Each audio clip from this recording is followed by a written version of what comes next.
Hey, what's up, cats and kittens? And shout out to all my cerebralites. It is me, the Cerebral Diva, and I'm back with another episode of You Say What. And for those of you who are new to my channel, first of all, welcome. It's nice to have you. You Say What is your opportunity to chime in, to leave your 2 cents, and to be a part of the discussion that is happening here on my channel within my community of cerebralites. Having said that, before you go another further, do yourself a favor, and while you're at it, do me a solid. Take a second to hit that subscribe button, and once you've done that, take another second to hit that tiny little bell so you can turn on your alerts, and that way you'll be kept in the loop. So today we're going to talk about YouTube drama. Now, first of all, I'm too grown for drama. I have a serious aversion to drama and to dramatic people. Drama is a cancer, and I cut it out of my life. But sometimes when you watch stuff on YouTube, you sort of get sucked into the back and forth of YouTube drama.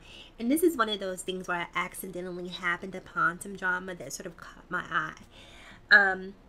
I have a couple of YouTubers that I watch. I love to watch videos about tiny houses. I'm obsessed with tiny houses. Don't ask me why. But I can watch videos about tiny houses all day. So I watch that a lot on YouTube. In addition to that, I love sort of crafting and, seeing people create artwork from things that they found at the dollar store and other places. So I don't know, my YouTube tastes are very eclectic. So some of my favorite YouTubers are people like Soulful Tea, Diara and Ken, Sonia Beyond, Willie D, who else? He Flawless, and Jeffree Star.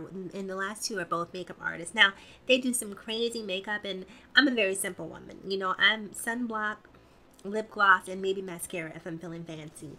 That's really the extent of my makeup.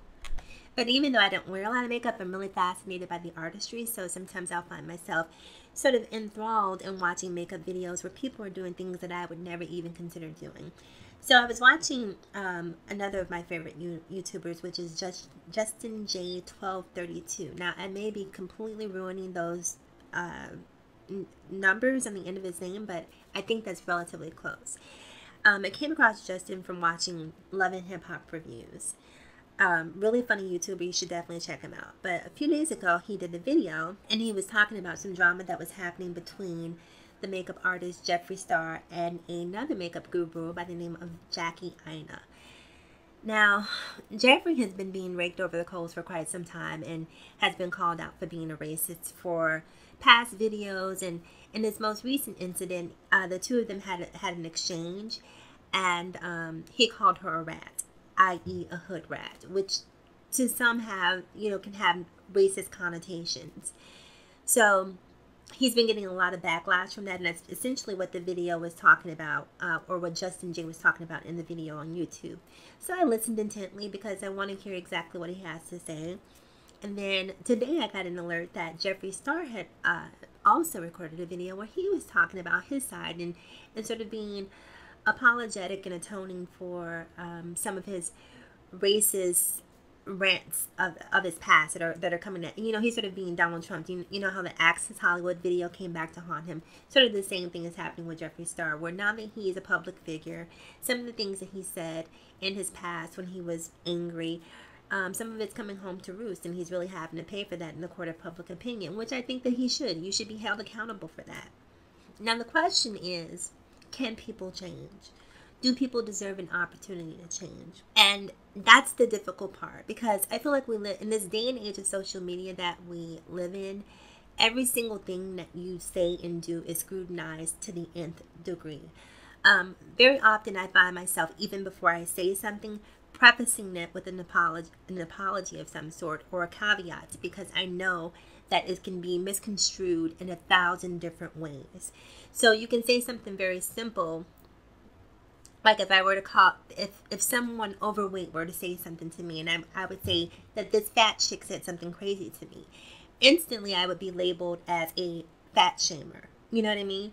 While I only take issue with this one person in particular, and because she is sort of coming at me very aggressively, then I'm sort of fighting fire with fire. So I use every tool at my disposal to do away with my opponent. Now, it doesn't necessarily mean that I have a issue with people who are overweight. What I'm essentially doing is using hyperbole in the most venomous way to hurt that person in the same way that they're trying to hurt me. But unfortunately, because we live in the day and age of social media, that can be taken completely out of context, and people won't understand that when I said that, it was a response, it was a reaction to someone attacking me, and it wasn't this unprovoked rant where I just decided that I wanted to attack people for being overweight. If you're happy being overweight, then be overweight. So Jeffree is really being raked over the coals. And I watched the video today, and I have to admit that when I watched it with a bit of cynicism, just because racism is something that I have a very hypersensitivity to. So when I hear people making racist comments, and I'm going to say this too, I know that a lot of people may disagree with me, but I do believe that it's hard to be in America. It's hard to be black in America. It's hard to be white in America. It's hard to be Hispanic in America and not be in some way, shape, or form slightly racist. I'm going to say it. Now, there's a difference between, or slightly bigoted, because there's a difference between being racist and being bigoted. And I think that because we grow up in America and because of the history of our country, so much of what we think, so much of who we are, so much of our beliefs and our values, it's really deeply rooted in the things that have happened to us in our past.